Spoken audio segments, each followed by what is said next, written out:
Prime নিউজের সকলকে স্বাগত। সঙ্গে রয়েছে আমি তস্মিতা। চলে যাচ্ছি সংবাদে। বুধবার রাজধানীর হায়দ্রাবাদ হাউসে স্পেনের রাষ্ট্রপতি পেদ্রো সানচেজ পেরেজ কাস্তেজোনকে অভ্যর্থনা জানালেন প্রধানমন্ত্রী নরেন্দ্র মোদী, যা ইন্ডিয়া এআই ইম্প্যাক্ট সামিট 2026-এ উচ্চস্তরের অংশগ্রহণের মধ্যে ভারত স্পেন সম্পর্কের ক্রমবর্ধমান গতিকে তুলে ধরবে। সম্মেলনে অংশগ্রহণের জন্য রাষ্ট্রপতি সানচেজের নয়াদিল্লিতে আগমনের পর এই বৈঠক অনুষ্ঠিত হয়। এদিন দক্ষতা উন্নয়ন ও উদ্যোক্তা প্রতিমন্ত্রী জয়ন্ত সিং বিমানবন্দরে স্পেনের রাষ্ট্রপতিকে স্বাগত জানান। এই সফরের তাৎপর্য তুলে ধরে বিদেশ মন্ত্রকের মুখপাত্র রণধীর জয়সওয়াল এক্স হ্যান্ডেলে একটি পোস্টে বলেন, রাষ্ট্রপতি সানচেজের এই সফর ভারত স্পেন সংস্কৃতি, পর্যটন এবং কৃত্রিম বুদ্ধিমত্তার দ্বৈত বর্ষের চলমান উদযাপনকে আরো গতিশীল করবে। প্রসঙ্গত, গত 16 ফেব্রুয়ারি থেকে ভারত মণ্ডপে শুরু হয়েছে ইন্ডিয়া এআই ইম্প্যাক্ট সামিট 2026। তা চলবে আগামী 20 ফেব্রুয়ারি পর্যন্ত। রাজ্য পরিচালনা করার পাশাপাশি নিজ দলের কর্মকর্তাদের সঙ্গেও যোগাযোগ রেখে চলেছেন মুখ্যমন্ত্রী ডক্টর মানিক সাহা। এমনকি তাদের বাড়িতে গিয়েও খবরাখবর নিচ্ছেন তিনি। এমনই চিত্র প্রত্যক্ষ করা গেল বুধবার। এদিন অসুস্থ কর্পোরেটের বাড়িতে যান মুখ্যমন্ত্রী। শুধু মুখ্যমন্ত্রী হিসেবে নয়, একজন ডাক্তার হিসেবেও দিলেন বিভিন্ন পরামর্শ। প্রসঙ্গত, এএমসির 39 নম্বর ওয়ার্ডের কর্পোরেটর অলোক রায় দীর্ঘদিন ধরে অসুস্থ। উন্নত চিকিৎসার জন্য ওনাকে বহিরাজ্যে নিয়ে যাওয়া হবে। সেক্ষেত্রে মুখ্যমন্ত্রী সাহায্যের হাত বাড়িয়ে দেন ও ওনাকে আশ্বস্ত করেন। পাশাপাশি ওনার চিকিৎসার কাগজপত্রও খতিয়ে দেখেন তিনি। ধীরে ধীরে চিকিৎসা করা একদম ঠিক ধরছে, একদম একদম আমার লোকের তো কথা বলছি, আমি তো ডাক্তার না। হ্যাঁ, কোনো কথা নাই, বার্তা নাই।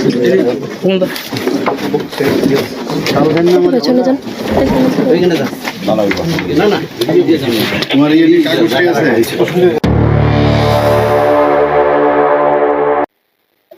গত 16 ফেব্রুয়ারি ভয়াবহ অগ্নিকাণ্ডে বর্দোয়ালী বিধানসভা কেন্দ্রের অধীন এডিনগর এলাকার তাঁতিপাড়ায় রাজেশ দের বসতঘর ব্যাপকভাবে ক্ষতিগ্রস্ত হয়।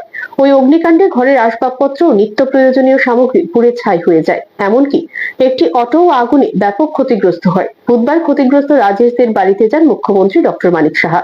এদিন তিনি ক্ষতিগ্রস্ত পরিবারের সঙ্গে কথা বলে তাদের প্রতি সমবেদনা জানান। পরে রাজ্য সরকারের তরফে প্রাথমিকভাবে আর্থিক সহায়তা হিসেবে রাজেশদের হাতে 1,20,000 টাকা তুলে দেন মুখ্যমন্ত্রী। এই সহায়তার মাধ্যমে ক্ষতিগ্রস্ত পরিবারটি কিছুটা হলেও স্বস্তি পাবে বলে আশা ব্যক্ত করেন মুখ্যমন্ত্রী।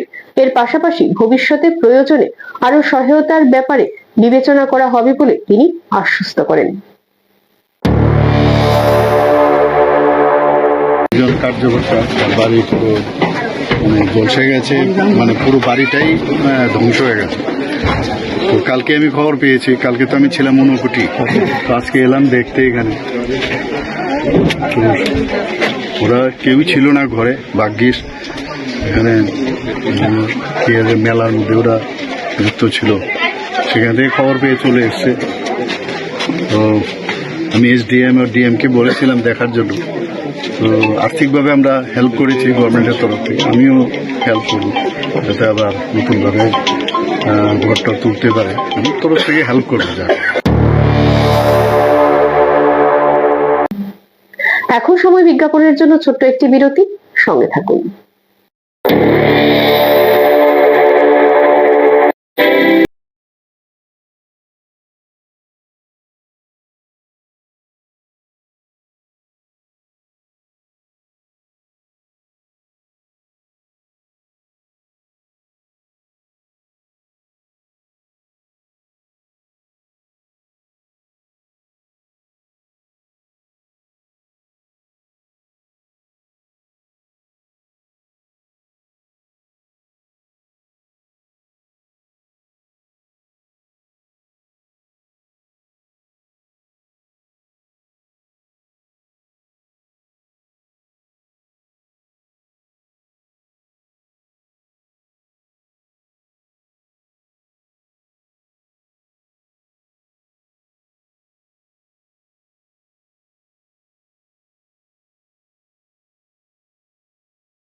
বিরতির পর ফিরে এলাম সংবাদে।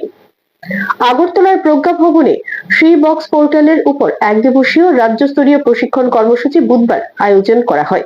উপস্থিত ছিলেন সমাজ কল্যাণ দপ্তরের মন্ত্রী টিঙ্কু রায়, ত্রিপুরা মহিলা কমিশনের চেয়ারপারসন ঝর্ণা দেববর্মা, দপ্তরের বিশেষ সচিব তপন কুমার দাস সহ অন্যান্যরা। কর্মশালার উদ্বোধন করে সমাজ কল্যাণ ও সমাজ শিক্ষা দপ্তরের মন্ত্রী টিঙ্কু রায় তার বক্তব্যে উল্লেখ করেন যে এই কর্মশালায় আয়োজিত মূল বিষয়বস্তু হলো মহিলাদের অধিকার সংক্রান্ত বিষয়, যেগুলো বর্তমানে কেন্দ্রীয় সরকার নতুনভাবে শ্রম কোড এনে কর্মক্ষেত্রে পুরুষ কর্মীদের পাশাপাশি মহিলাদেরও সম অধিকার প্রদান করেছে। তা বেতন প্রদান থেকে শুরু করে রাত্রিতে কাজ করা সহ বিভিন্ন আর্থসামাজিক নিরাপত্তা সংক্রান্ত ব্যাপারই হোক না কেন, যা আগে শ্রমিকদের সংক্রান্ত যে আইন প্রচলিত ছিল এতে ছিল না। এই কর্মশালায় বক্তব্য রাখেন ত্রিপুরা মহিলা কমিশনের চেয়ারপারসন ঝর্ণা দেববর্মা প্রমুখ।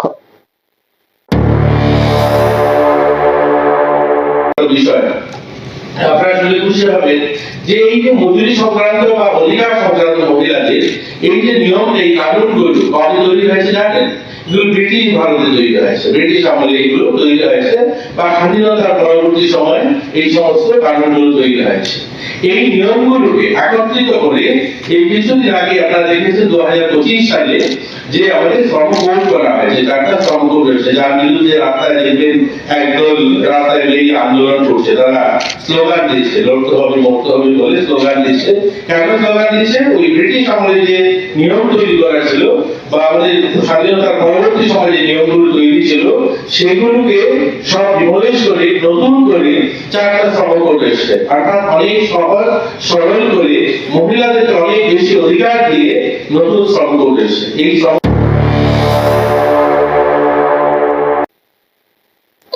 দীর্ঘ 18 মাসের টালমাটাল পরিস্থিতি থেকে পরিত্রাণ পেল দেশবাসী। অবশেষে ফের গণতন্ত্রে ফিরল বাংলাদেশ। তৈরি হলো নির্বাচিত নতুন সরকার। প্রধানমন্ত্রী হলেন বিএনপির চেয়ারম্যান তারেক রহমান।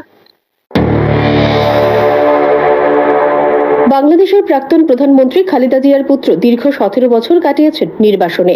তারপর 2025 সালের 25শে ডিসেম্বর বাংলাদেশে প্রত্যাবর্তন করেন তারেক রহমান। 2 মাসের মধ্যেই তিনি বাংলাদেশের প্রধানমন্ত্রী হিসেবে নির্বাচিত হলেন। নির্বাচনী হলফনামায় তারেক রহমান পেশা হিসেবে লিখেছিলেন রাজনীতি।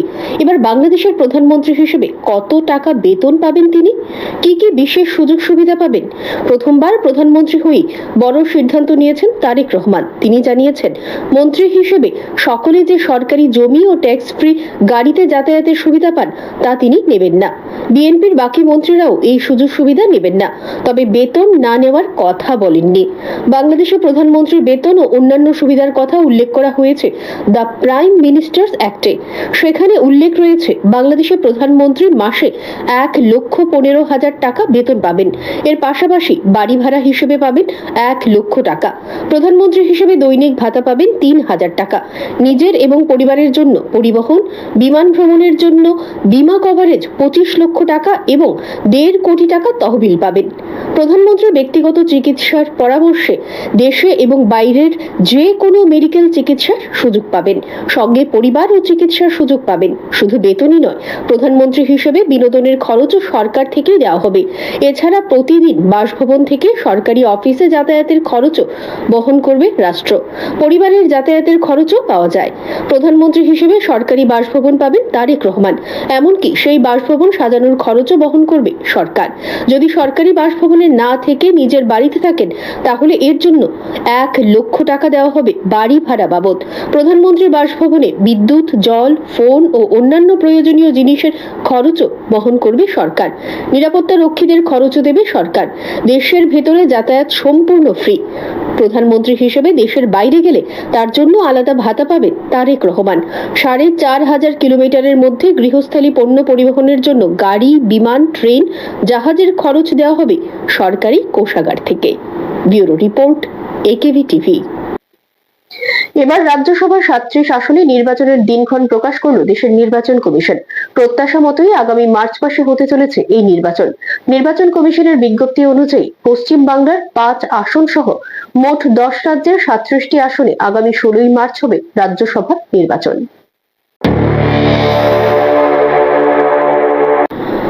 দেশের পশ্চিমবাংলার 5 আসন সহ মোট 10 রাজ্যের 37টি রাজ্যসভা আসনে আগামী 16ই মার্চ নির্বাচন অনুষ্ঠিত হবে। বুধবার সকালে দেশের নির্বাচন কমিশনের জারি করা বিজ্ঞপ্তি অনুযায়ী আগামী 26শে ফেব্রুয়ারি নির্বাচনের বিজ্ঞপ্তি জারি করা হবে। মনোনয়ন জমা দেওয়ার শেষ সময় 5ই মার্চ, প্রত্যাহারের সময়সীমা 9ই মার্চ। এরপর আগামী 16ই মার্চ হবে ভোট গ্রহণ এবং ওই দিনই বিকেল 5টায় হবে নির্বাচনের ফলাফল ঘোষণা।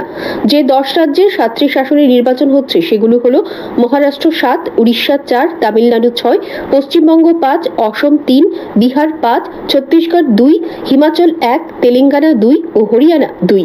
এই 37 রাজ্যসভা আসনের মধ্যে বাংলার যে 5 সাংসদের মেয়াদ শেষ হচ্ছে তারা হলেন সাকেত গোখেল তৃণমূল, ঋতব্রত বন্দ্যোপাধ্যায় তৃণমূল, বিকাশ রঞ্জন ভট্টাচার্য সিপিএম, মৌসম বেনজির নূর তৃণমূল ও Subrata Bakshi Trinamool.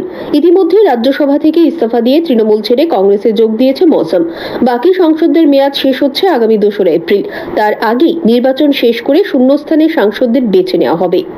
Bureau report, AKB TV. ফের একবার সুপ্রিম কোর্টে পিছিয়ে গেল আইপ্যাক মামলার শুনানি। বুধবার সুপ্রিম কোর্টের বিচারপতি প্রশান্ত কুমার মিশ্র এবং বিচারপতি সঞ্জীব মেহতার এজলাসে এই মামলার শুনানি ছিল। শুনানির শুরুতেই এদিন পশ্চিমবঙ্গ রাজ্যের তরফে অভিযোগ করা হয় যে কেন্দ্রীয় এজেন্সিকে অস্ত্র হিসেবে কেন্দ্র ব্যবহার করছে, যদিও পাল্টা কেন্দ্রীয় এজেন্সির আধিকারিকদের ভয় দেখানো হচ্ছে বলে সওয়াল করেন অতিরিক্ত সলিসিটর জেনারেল এস.জি. রাজু। কিছুক্ষণ সওয়াল জবাবের পর রিজেন্ডার দাখিল করার জন্য সময় চেয়ে নেন ইডি এবং সলিসিটর জেনারেল। কেন্দ্রের সেই আর্জি মেনেই দোলের পর অর্থাৎ আগামী 18ই মার্চ শুনানির দিন ধার্য করে সুপ্রিম কোর্ট। প্রসঙ্গত, এর আগেও দুবার সুপ্রিম কোর্টে এই মামলার শুনানি পিছিয়ে যায়। বহু তৎপরতার পর অবশেষে চাপে পড়ে রাজ্য বিধানসভার উপাধ্যক্ষ রামপ্রসাদ পাল সহ 7 জনের বিরুদ্ধে মামলা নিল এডিনগর থানার পুলিশ।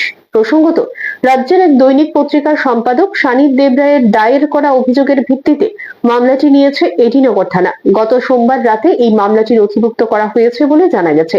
মামলার নম্বর 10/2026, ভারতীয় ন্যায় সংহিতা 190, 356(2), 352, 351(2) ধারায় মামলাটি নেওয়া হয়েছে। এই মামলায় অভিযুক্তদের নোটিশ দিতে পারে এডিনগর থানার পুলিশ। অভিযোগ, গত 13ই ফেব্রুয়ারি আগরতলায় পত্রিকা সম্পাদক সানিদ দেবরায়ের বাড়ির কাছে তার ছবি বিকৃত করা হয়েছিল। পাশাপাশি সম্পাদকের বিরুদ্ধে প্রকাশ্যে হুমকিও দেওয়া হয়েছে। দক্ষিণ জয়পুর এলাকার উচ্ছেদকৃত 19টি পরিবার দীর্ঘদিন ধরেই পুনর্বাসনের দাবিতে সরকারের দ্বারস্থ হয়ে আসছেন। অভিযোগ, একাধিকবার আবেদন ও দাবি জানানো হলেও এখনো পর্যন্ত সরকারের পক্ষ থেকে কোনো কার্যকর ব্যবস্থা নেওয়া হয়নি। তাই বুধবার বাধ্য হয়ে নিজেদের স্থায়ী বাসস্থানের দাবিতে আন্দোলনে সামিল হয়েছেন তারা। উচ্ছেদকৃত পরিবারগুলোর দাবি, পুনর্বাসনের কোনো ব্যবস্থা না হওয়ায় বাধ্য হয়ে তারা দক্ষিণ জয়পুর এলাকায় সরকারের একটি খালি জায়গায় গিয়ে আশ্রয় নিয়েছেন। তবে এই ঘটনাকে কেন্দ্র করে স্থানীয় বাসিন্দাদের একাংশের মধ্যে অসন্তোষ দেখা দিয়েছে। এদিকে এলাকাবাসীর অভিযোগ, ওই জায়গায় উচ্ছেদকৃত পরিবারগুলো বসবাস করতে পারবে না। বিভিন্ন সামাজিক কারণ দেখিয়ে ওই পরিবারগুলোর বসবাসে তারা আপত্তি জানিয়েছেন। অন্যদিকে উচ্ছেদকৃত 19টি পরিবার এই অভিযোগ সম্পূর্ণ অস্বীকার করেছে। তাদের বক্তব্য, তারা শান্তিপূর্ণভাবে বসবাস করতে চায় এবং কারো কোনো ক্ষতি করার উদ্দেশ্য নেই। একই সঙ্গে আগে যারা ওই সরকারি জায়গাটি ব্যবহার করতেন তারাও নিজেদের বক্তব্য তুলে ধরে প্রশাসনের হস্তক্ষেপ কামনা করেছেন। 7 মাস ধরে এই প্রবলেমে সলভ করতেছি। আমরা প্রত্যেকটা অফিসিয়ালি ভাবে ফেস করে আইছি। অফিসিয়ালি ভাবে আমরা গিয়া জিজ্ঞাসা করছি, স্যার খাসের জায়গা যেহেতু আছে, আমরা রাস্তার কিনারে যেহেতু হনো থাকি, রাস্তাঘাটে থাকি, ফুটপাতে, তো আমরা শিফটিং করার লেগে আমরা আবেদন রাখছি। ওইসে যদি খালি জায়গা সরকারি থাকে তাহলে তোমরা নিশ্চয়ই আনে গা বাসো। তো আমরা এই কারণে আইছি। আর প্রভাবশালী লোক তারা কি কারণে এটা বাধা দেবে? আপনার সামনে ফরমান, তার কি জায়গার কোনো প্রুফ আছে, কাগজ আছে, ফরমান আছে? তো সরকারি গভর্নমেন্টের জায়গার মধ্যে সাধারণ মানুষে কেরা আইব, আমরা মারতে কেরা আইব, হাত উড়াইতে। এর আগে গত 1 মাস আগে আইছে, তারা আমরা মারতে আইছে, আমরা ধরো ভিডিও ফুটেজ পর্যন্ত আছে। তো তারা সাধারণ মানুষের উপরে কেড়ে অত্যাচার করতেছে। তারা দেখ তার নামে জায়গা আছে, তাইলে আমরা এত সরে দমকা। আমরা অনুরোধ করে কই, আইনগত যাতে আইনে আমরা সুন্দর করে দেয়, সাধারণ মানুষের কেড়ে আমরা মারধর করতে আইব। আমরা সরকারের আশা আছে, সরকারে চিন্তা করবো কি করবো না করবো। আমরা সরকার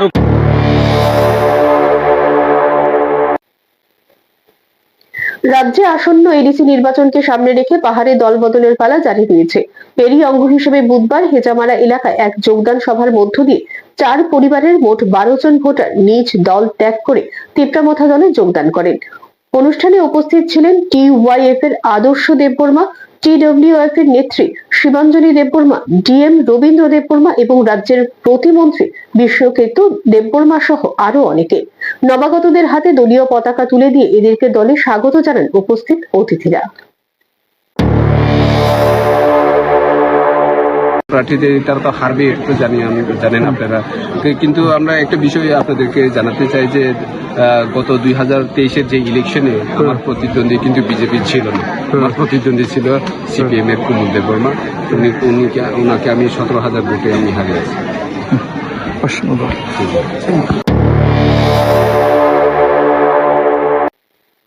রাজ্যের একাধিক ইটভাটায় কয়লা সরবরাহের অভাবে বন্ধ হয়ে যাচ্ছে, কিন্তু রাজ্যের সরকার সমস্যা সমাধানে কোনো উদ্যোগ নিচ্ছে না। সরকারের উদাসীনতার বিরুদ্ধে এমনটাই অভিযোগ তুলে শ্রম দপ্তরের সামনে বিক্ষোভে সামিল হয়েছে সিটু সমর্থিত ত্রিপুরা ইটভাটা শ্রমিক ইউনিয়ন। এদিন CITU নেতৃত্ব শঙ্কর প্রসাদ দত্ত বলেন, 2018 সালের পর থেকে ত্রিপুরায় ইটভাটা একের পর এক বন্ধ হয়ে পড়েছে। বর্তমানে যে সমস্ত ইটভাটাগুলো রয়েছে তাও কয়লা সরবরাহের অভাবে বন্ধের মুখে এসে দাঁড়িয়েছে।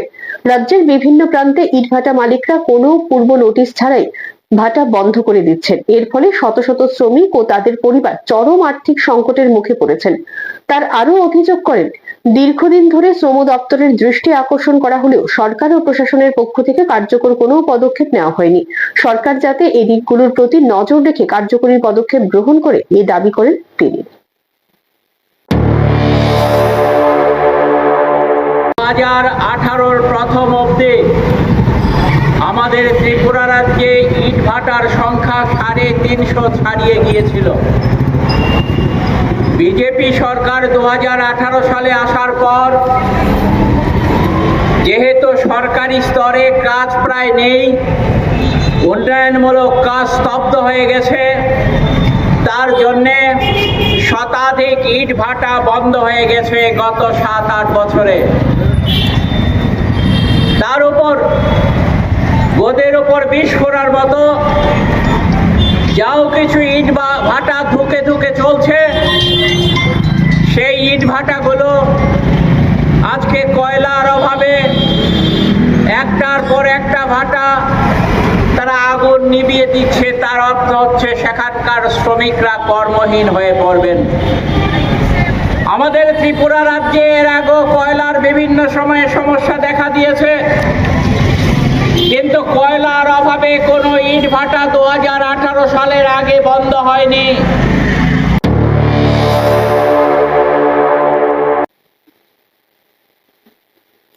আবারও সময় বিজ্ঞাপনের জন্য ছোট্ট একটি বিরতি, সঙ্গে থাকুন।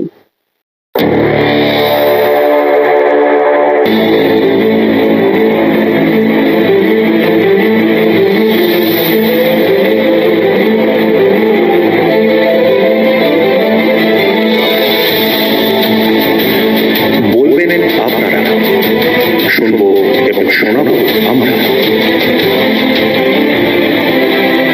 চোখ রাখুন AKB টিভির পর্দায়।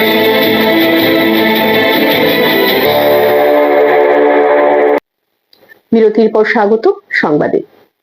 এডিসি সরকারের সঙ্গে আলোচনা না করে বিশ্রামগঞ্জ নগর পঞ্চায়েতের নোটিফিকেশন জারি করা মানে সংবিধানকে হত্যা করা। বুধবার ছিল ধর্নার কর্মসূচির তৃতীয় দিন। এদিন সংবাদ মাধ্যমের মুখোমুখি হয়ে একথা বলেন TTADC CEM পূর্ণচন্দ্র জমাতিয়া।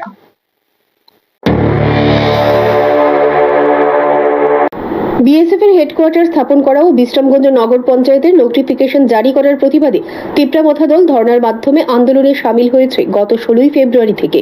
সিপাহীজলা জেলাশাসক অফিসের পাশেই ধর্নায় বসে দলের কর্মী সমর্থকরা। বুধবার ছিল ধর্নার তৃতীয় দিন। এডিসি সরকারের সঙ্গে কোনো রকম আলোচনা না করে বিশ্রামগঞ্জ নগর পঞ্চায়েতের নোটিফিকেশন জারি করা মানে সংবিধানকে হত্যা করা। এদিন ধর্না মঞ্চে এসে সংবাদ মাধ্যমের মুখোমুখি হয়ে একথা বলেন TTADC CM পূর্ণচন্দ্র জমাতিয়া। তিনি বলেন, বিশ্রামগঞ্জ নগর পঞ্চায়েতের নোটিফিকেশন জারি করার আগে এডিসি সরকারের সঙ্গে কোনো রকম আলোচনা করেনি, এমনকি কোনো চিঠিপত্রও পাঠায়নি। ভারতের সংবিধানের 6ষ্ঠ তফসিল আইন অনুযায়ী যে কোনো এডিসি এলাকাকে যদি নন এডিসি এলাকা হিসেবে ঘোষণা করতে হয় তাহলে সেটা পার্লামেন্টে পাশ করতে হবে। সেটা পার্লামেন্ট আমাদেরকে অধিকার দিয়েছে। আমরা নগর পঞ্চায়েত বিরোধী না। বিএসএফ ক্যাম্প প্রতিষ্ঠা হোক, তাতে আমাদের কোনো আপত্তি নেই বলে তিনি জানান। প্রপোজ নগর পঞ্চায়েত যখন ঘোষণা করার আগে এডিসির সাথে কোনো আলোচনা করেনি এবং কোনো চিঠিপত্রও পাঠায়নি। ভারতের সংবিধান ষষ্ঠ তফসিল আইন অনুযায়ী যে কোনো এডিসি এরিয়া যদি নন এডিসি এরিয়া হিসেবে ডিক্লার করতে হয় তাহলে সেটা পার্লামেন্টে পাস করতে হবে। সেটা পার্লামেন্ট আমাদেরকে অধিকার দিয়েছে। আমরা নগর পঞ্চায়েতে বিরোধী না, বিএসএফ ক্যাম্প প্রতিষ্ঠা হোক বা এখানে এস্টাবলিশমেন্ট করুক, সেটা আমাদের আপত্তি না। আপত্তি হচ্ছে আমাদের এডিসি এরিয়া যখন নেওয়া হবে তখন এডিসির সাথে আলোচনা করার দরকার এবং সাংবিধানিক পথে কীভাবে এডিসি ল্যান্ডকে নন এডিসি ল্যান্ড করা যায় সেটা বিবেচনা করা দরকার। কিন্তু এডিসি কর্তৃপক্ষের সাথে কোনো আলোচনা না করে হঠাৎ নগর পঞ্চায়েত নগর পঞ্চায়েত ডিক্লারেশন করে দিয়েছে, সেটা তো অসাংবিধানিক এবং সংবিধানকে হত্যা করার মতো। বিশ্রামগঞ্জ নগর পঞ্চায়েতের নোটিফিকেশন জারি করার প্রতিবাদে দিনের পর দিন ক্রমশ জোরালো হচ্ছে তাদের আন্দোলন। Bureau report, AKB TV. দুই অসহায় দিনমজুর পরিবারের পাশে দাঁড়ালো গৌরনগর এসএসজি ভিলেজ ফেডারেশনের সদস্যরা। বিগত 13 ফেব্রুয়ারি কৈলাসহরের গৌরনগর ব্লকের সম্মুখে দুই দিনমজুর পরিবারের 3টি বাড়িঘর আগুনে পুড়ে ছাই হয়ে গিয়েছিল। বুধবার ফেডারেশনের পক্ষ থেকে দিনমজুর দুলাল বাউরি এবং মঙ্গলা বাউরির হাতে নগদ টাকা তুলে দেওয়া হয়েছে।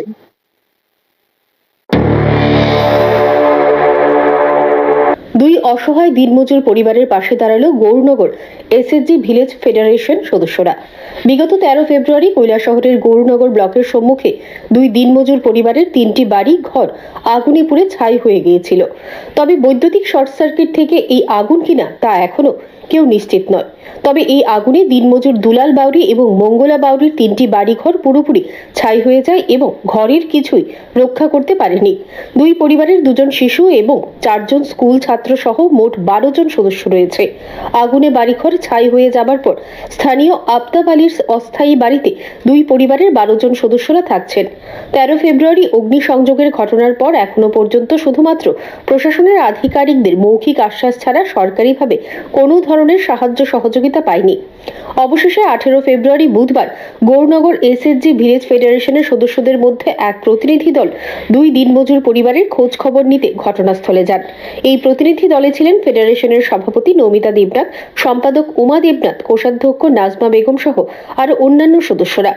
ফেডারেশনের পক্ষ থেকে দিনমজুর দুলাল বাউরি এবং মঙ্গলা বাউরির হাতে নগদ টাকা তুলে দেওয়া হয়েছে। এ ব্যাপারে ফেডারেশনের সভাপতি নমিতা দেবনাথ জানান যে দুলাল বাউরি এবং মঙ্গলা বাউরি দুজনেই দিনমজুর। তাদেরকে শুধুমাত্র গরিব বললে ভুল হবে, এরা অতি গরিব। আর এই অগ্নিকাণ্ডের ফলে 100 ভাগ নিঃস্ব হয়ে গেছে এরা। তাদেরকে সাহায্য সহযোগিতা করতে সমাজের সকল অংশের মানুষের এগিয়ে আসার জন্য আহ্বান রাখেন। তবে স্থানীয় গৌরনগর গ্রাম পঞ্চায়েত কর্তৃপক্ষ ও এই দুই দিনমজুর পরিবারের সাহায্যে এগিয়ে আসেনি বলে জানা যায়। আমরা এখানে গৌরনগর ব্লকের সামনে এই দয়াল বাউরি এবং মঙ্গলা বাউরি তারার একটা ফ্যামিলি নিঃস্ব বলতে একদম নিঃস্ব হয়েছে গত 13 তারিখ আগুনে। তারা আবার আমার এসএসজির বিও মানে মেম্বার আমার বিও রয়েছে। আমরা বিয়ের তরফ থেকে বেশি তো পারতাম না, আমরা আংশিক পরিমাণে কিছু তারারে সাহায্য করছি আর কি। সবাই করছে এরকম, আমরাও এরকম করছি যাতে তারাও তো একটু মাথা তুলিয়ে দাঁড়াইতো। তারা তখন মাথা রাখার মতো জায়গাও নাই। 13 তারিখ যে অগ্নিকাণ্ড ঘটেছিল টোটাল কতটা পরিবারের মানে কতটা বাড়ি ঘর মানে আগুনে জ্বলছিল? না এখানের মধ্যে তারার বাড়ি তারা 3টা ফ্যামিলি থাকতো এক ঘরের বাড়ির মধ্যে। 3টা ফ্যামিলিরই মানে বাইর করার মতো কোনো কিছুই নাই আর কি। সব ওই টাকা পয়সার থেকে দরিয়া প্রচুর ক্ষয়ক্ষতি। বাড়ির যারা সদস্য বা বাড়ির যারা মালিক তারা কোন পেশার সাথে যুক্ত ছিলেন? তারা তো দিনমজুরি, সবসময় দিন আনলে দিন কাজ, যে সময় যে কাজ পায় এরকম।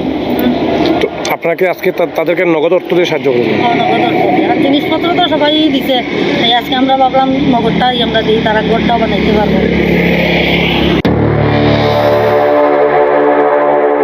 Bureau report, AKB TV. 3টি সন্তান নিয়ে স্বামী স্ত্রী দিশেহারা, যদিও পাশে থাকার আশ্বাস দিয়েছেন স্থানীয় নেতৃত্ব, স্থানীয়রা।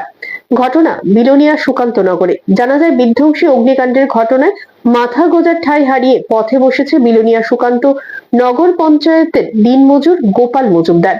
একমাত্র বসত ঘরটি ধ্বংসস্তূপে পরিণত হয়ে আশ্রয়হীন হয়ে পড়েছেন তিনি।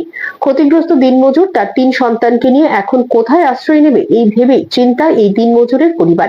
এদিকে খবর পেয়ে বুধবার বিলোনিয়ার বিধায়ক দীপঙ্কর সেন সহ এক প্রতিনিধি দল ছুটে যান গোপাল মজুমদারের বাড়িতে এবং কথা বলেন গোপাল মজুমদার এবং পরিবারের লোকজনদের সাথে। পাশাপাশি এই ঘটনায় সংবাদ পেয়ে এদিন মণ্ডল সভাপতি এবং পঞ্চায়েত সমিতির চেয়ারম্যান পুতুল পাল বিশ্বাস সহকারে দিনমজুর গোপালের বাড়িতে গিয়ে পরিবারবর্গের সাথে সাক্ষাৎ করেন এবং কঠিন এই সময়ে তাদের পাশে থাকার আশ্বাস প্রদান করে প্রয়োজনীয় সরকারি সহায়তা বিষয়ে সংশ্লিষ্ট দপ্তরের সঙ্গে কথা বলেন। এই অগ্নিকাণ্ডের বিষয়ে জানান ক্ষতিগ্রস্ত দিনমজুর গোপাল মজুমদারের ভাই। সুকান্তনগর। আচ্ছা দাদা, এই যে অগ্নিসংযোগ হয়েছে এটা কার বাড়িতে হয়েছে? এটা আমার ছোট ভাইয়ের ঘর। ছোট ভাইয়ের নাম কি? গোপাল মজুমদার। কি করেন তাই? রাজমিস্ত্রি কাজ করে। এই যে ঘরটা জ্বলছে তাইনেরই ঘর? হ্যাঁ। ওনার পরিবারে কে কে আছেন? ওনার পরিবার 3টা ছেলে আছে আর ওরা 2 জনে। 3 বাচ্চা, স্বামী স্ত্রী? 5 জন টোটাল। একমাত্র এই ঘরে তাদের বসবাস? আর ঘরটা তো পুড়ে গেছে। পুরা ঘর জ্বলে গেছে? হ্যাঁ। এই জল মানে আগুনটা লাগছে কেমনে? কি দেখছেন? ঘরটা নাকি বন্ধ আছিল? ঘরটা বন্ধ আছিল, সম্ভবত আগুন কারেন্ট থেকে কারেন্টের শর্ট সার্কিটের কারণে হয়তো আগুনটা লাগছে বা এমন কিছু। কখনো মানে রাত্রেবেলা থাকবো যে অন্য কোনো কোনো ব্যবস্থা নেই, সব জামা কাপড় সব কিছু পুড়ে গেছে। কাগজপত্র কিছুই নেই, মানে ঘরের আসবাবপত্র কোনো কিছুই নেই, একদম কোনো কিছু নেই, সব কিছু পুড়ে গেছে। সব পুড়ে গেছে। তারা বাড়িতে কেউ আসছিল না? তারা বাড়িতে কেউ আসলো না, এরা ওই আজকে কীর্তন চলো, কীর্তনে গেছিল, সবাই উৎসবে গেছিল।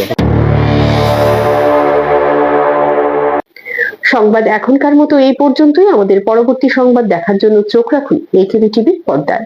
নমস্কার।